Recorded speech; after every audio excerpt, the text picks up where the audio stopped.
Use us.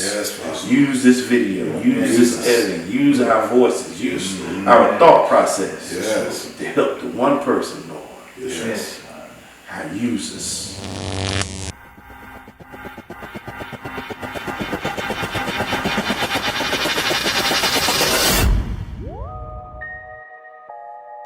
Welcome to the PowerUP Man Cave. It is the RoundTable discussion. We're coming back at you with some real good commentary, man. We're going to talk about relationship roles.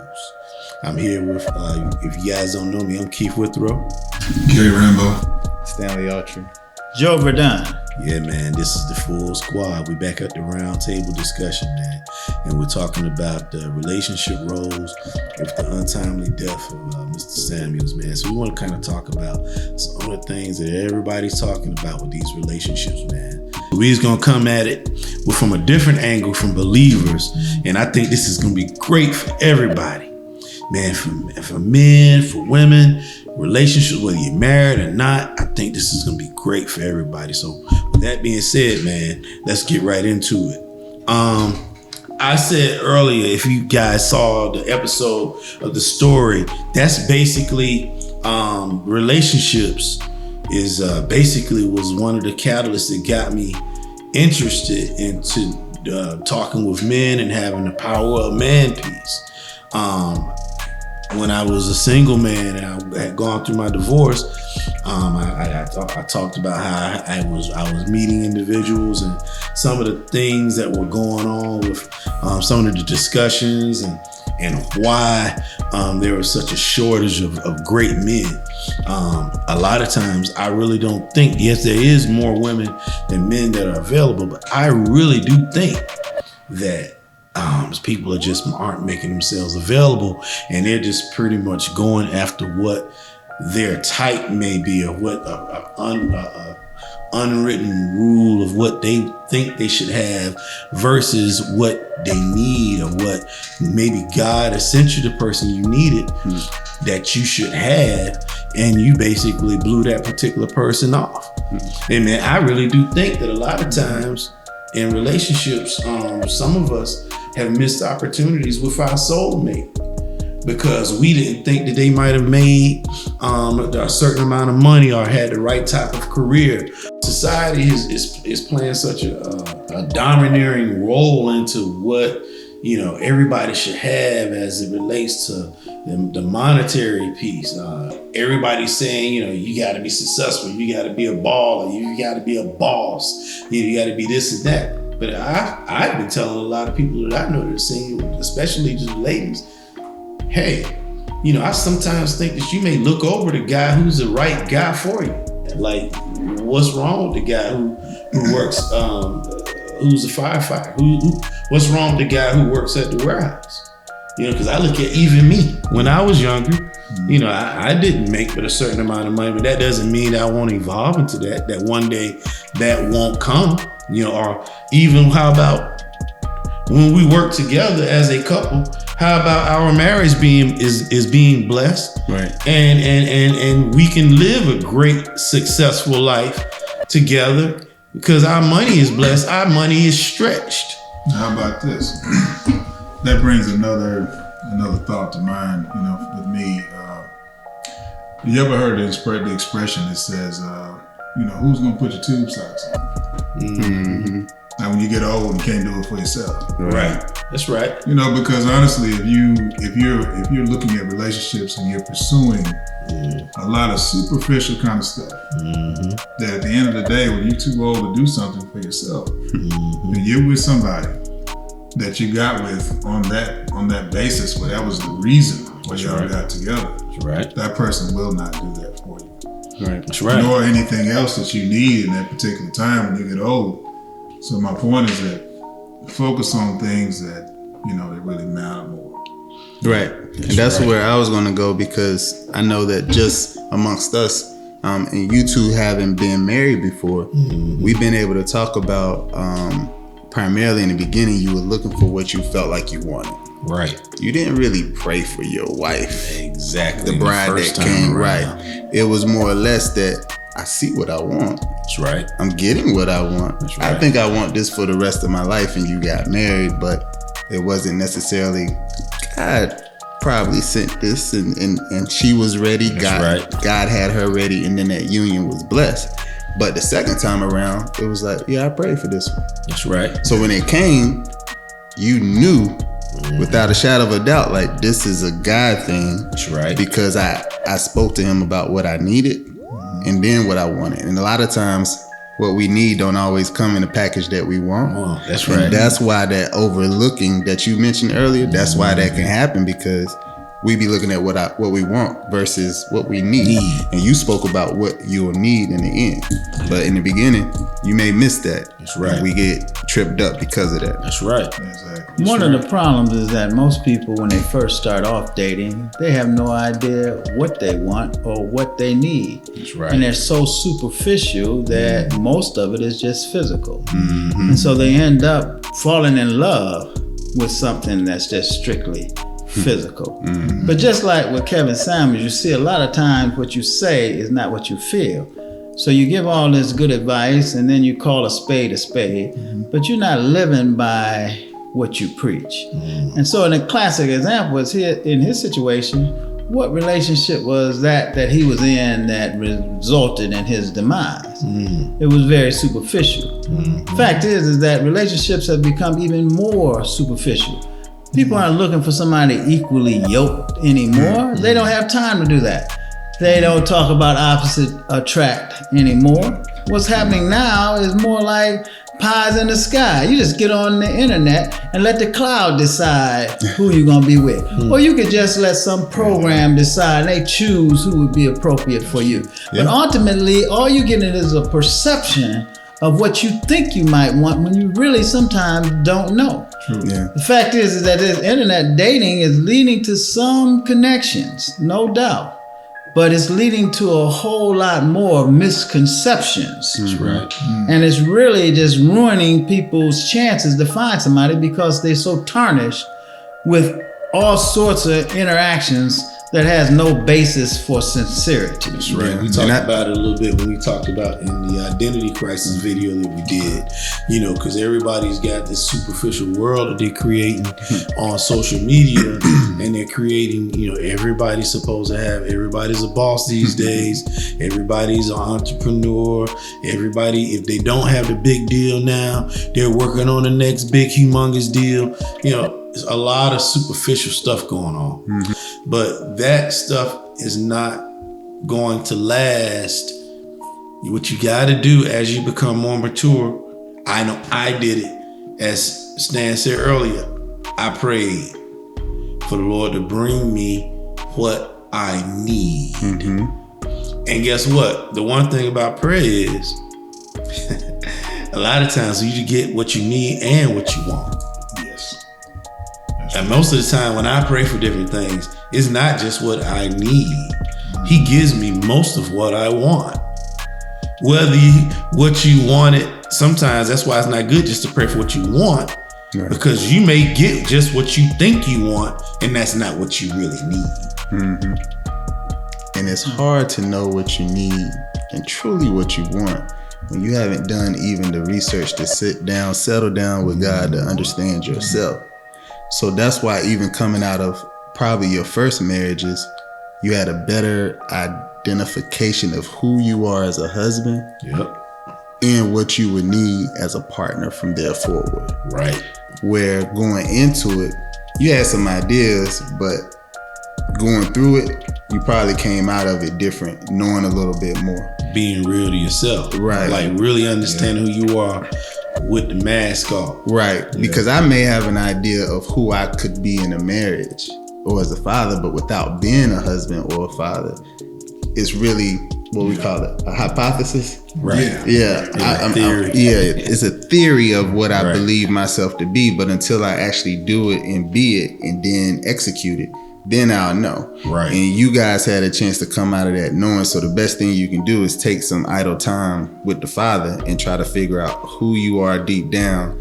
And then get started with him sending what you need. So therefore, those growing levels that I'll need to go through, I'll have the partner there with me that he ordained to be with me to go through that, there's so many distractions that are out there. If you think about, you got, social media, you got the internet, you got, everything that's going on around it is just constant. And even in terms of, your cell phone, there's so much exposure. Like it used to be when I was growing up, especially before cell phones and all that kind of stuff. You could actually, somebody called your house, and they didn't get you. You know what I'm saying? They just left a message on the voicemail, whatever, on the answering machine. Right? That's right. And you get back home, you give them a call back. That's right. Now, all the time. Constant accessibility, yeah. Constantly accessible. And what I'm saying is, think about the level of just being worn out. You know what I'm saying? Just constantly exposed all the time. There's no let up all the time. So my thing is that in terms of that affecting, your, ability to get to know yourself, I think it honestly makes it a little bit hard. Yeah, because you got too much background noise. Yeah, you got so much background noise, and honestly, when you talk about getting to know God, hey, a lot of times, He wants you to, get away from all of that. That's right. Let me back up and get quiet. Let me spend some time reading the Word. What does the Lord say about me? What does His Word say in terms of, like if I'm going through all this stuff, just going through all this havoc and turmoil. What does the Lord say about me? And He says, the Word says I'm more than a conqueror. He says, don't be anxious for anything. He says, seek ye the kingdom of God and His righteousness, and all these things will be added unto you. Absolutely. That's what He He said all of that stuff. Yeah. But you wouldn't know that and much more if you didn't take time to spend time with God and know what He's saying. Yes. So that's the thing. The world is set up for you not to do that.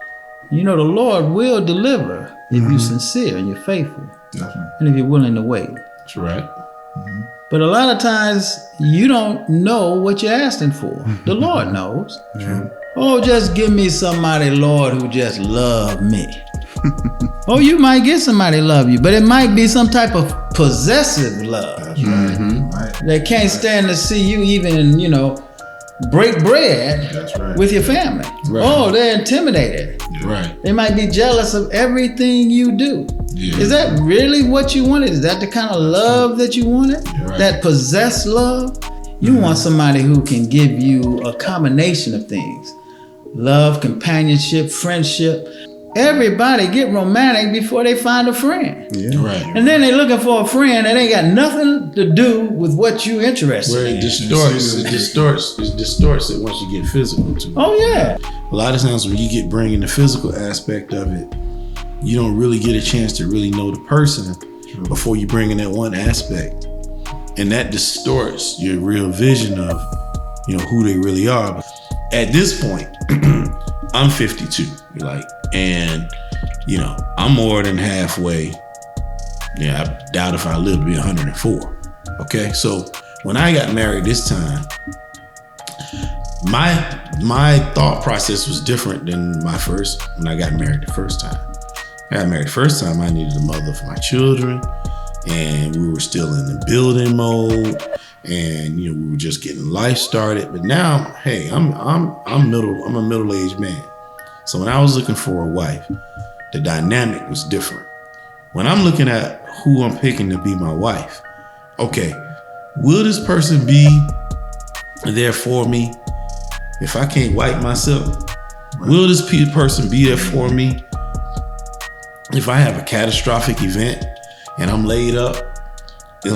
Or will this person is the type of person that's pushed me off in the corner and I sit in the chair with the blanket on me, and I'm just sitting there and I'm not being cared for properly. So as we get older, the dynamics of what you're looking for changes. I can't be with somebody who I don't think has a true love for me, to where, when stuff gets tough or my health declines, you're gonna up and leave me because maybe I'm not as physical as I used to be.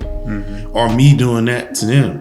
Like you gotta be down for the long haul at this point. Yeah. this is until caskets close. Because that's a very real reality. Especially in today's time with all the viruses and stuff and all of the turmoil that's going on. Like, be more mature in your thought process when you're choosing a mate at this point. Especially for the middle-aged men. Again, I'm not saying get somebody that you totally are not attracted to, but the attraction should be more than just all physical. Be attracted to a person's heart, meaning their spirit, meaning do they have it? Do they love the Lord? Like can we pray together? Right. And I think that you should absolutely, as you date, find somebody that up front you can pray with and be sincere. Yes. Don't care what age you are when you're in a relationship. First of all, try to find somebody when you start a relationship that you think would most likely be suited for the type of person that you are, the personality. That's right. And your real personality. You gotta cut it cold. If you are dating somebody and they're not somebody that you might marry or you want to spend your life with, you gotta cut it off. Don't sit around years and waste your time or waste somebody else's time and then find out that's not what it's about and not what you're about. And you definitely not about what they want to be about. Just be real. Again, we always talk about removing the mask. Here we go back at the same juncture again. Okay, for instance, I always like to use me as an example because I know me and what I've gone through best. I'm not the real affectionate guy. So if you're a real needy woman who requires a lot of attention, a lot of time and a lot of encouragement, requiring a lot of me, guess what? I'm a business guy. I'm that guy who runs a corporation. So guess what? I'm gonna be away from the house a lot. I'm putting a lot of hours in. I've got a lot going on. I'm gonna take care of you. I'm gonna have your back. But the ongoing joke is I'm not gonna be sitting there. Let's let our love unfurl. That's not me. I'm not gonna do it. And I was real enough to say, hey, or if I recognize a person needed that, I would automatically know this is not going to work because I'm not going to be able to give them what they need. Don't waste people's time and give them something or show them evidence of something that you're not. Not to say that you can't make an adjustment, but let's be honest. If you're 50 something years old, or in your late 40s, you pretty much are what you're going to be, right? You're not probably going to change completely. Yeah, you have to meet in the middle. Yes, you have to make some adjustments. But you know what? I always say this, I got to make sure you can love me in my present form. No changes, raw and uncut. Can you handle me the way I am with no adjustments? Yeah, that's good. Yeah. So like if you meet somebody, that's why it's so important that you show, you meet people. This is usually like a 90-day rule. Sometimes you can make it 90. Some people can't make it 90. It's 30 days. Like when you're dating somebody, first you get the representative. And then like you get, usually around 90 days is when the real person start to show up, right? So that's a waste of time. If everybody's true and recognize who they are for themselves and present that person, right? Then that gives everybody a good opportunity to make an assessment as to, is this person right for me or not? They may look great. They may look like I want them to look. My current wife says, hey, guess what? You're not my normal type. She told me. And I felt, well, okay. All right. Well, everybody has a type in their mind of what they like. But she even told me that she tells some of her single friends now, don't always look for your type. Right. Because God can bring you what you need in a different package. So be open to that different package. That's right. Because that package could be the best thing that ever happened to you. It's just wrapped up a little different. And like you said a second ago, being able to, as men, we make it sound a little, I guess, simple in women's terminology when we say, be able to accept me and love me raw, uncut, unadjusted. Right. And I like to say to them, typically what it looks like is that for men, when we decide that we want to be with this woman, even if we want to marry this woman, we like, look, if we could just stay like this. Right here. Yeah. For the rest of the time, we're good. Oh, we good. That's right. And we're gonna be consistent. We're gonna bring the same effort level all the way through. Right. Even if it's just 75% and it's the 25%. But is that a reality? But that's what I'm saying. On the flip side, the woman is looking like so much potential here. I can see where we can grow. Then they want to change. I can see where you can grow as a man, as a husband, as a father. I can see where I could be as a mother, and they can see this story. Right. And now you got to fulfill the story that sometimes is in the membrane. These stories have been created. They've been looking at this story since they were a little girl. And that's what I'm saying. And so then the conflict becomes when we sitting there, and as you said, Mr. Samuels may pick up and say, so you're gaining weight, because we're like, can you stay the same? Yeah, right. And they're like, well, that's not reality. You're not going to stay the same physically and mentally and whatever. But we would like the consistency of trying to stay the same. Right. Where for a young lady, she probably looking at the potential of what her storyline was when we get married. Yeah, the Prince house, Charm, the car, white the picket kids, fence, and the dog. Yeah, so when those things start falling short, it's like you're not living out the dream that was in the head, and the conflict becomes right then. Versus like oh, I want to have a family, I want to have kids. But coming with the kids is all of the complications that come with the kids on let's say that woman's physical. So she gets slow metabolism. Correct. Hypothyroidism, just having a baby. It's natural. Gonna gain 25 to 35 pounds. And most women will tell you, oh, I used to, but after I started having these babies, I gained this weight. That's it. And here you are, well, I don't want no woman who is overweight.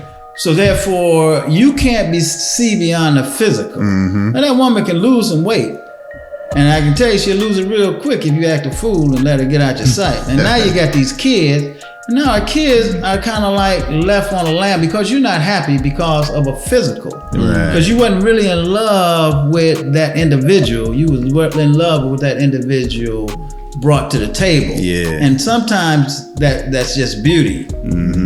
And sometimes it's a beast behind all that beauty. We got Doc started now. What are your thoughts on relationship roles? You can chime in the comments below. Don't forget to like, subscribe, and hit that notification bell. We'll be back next week with part 2 of the relationship roles. See you next week.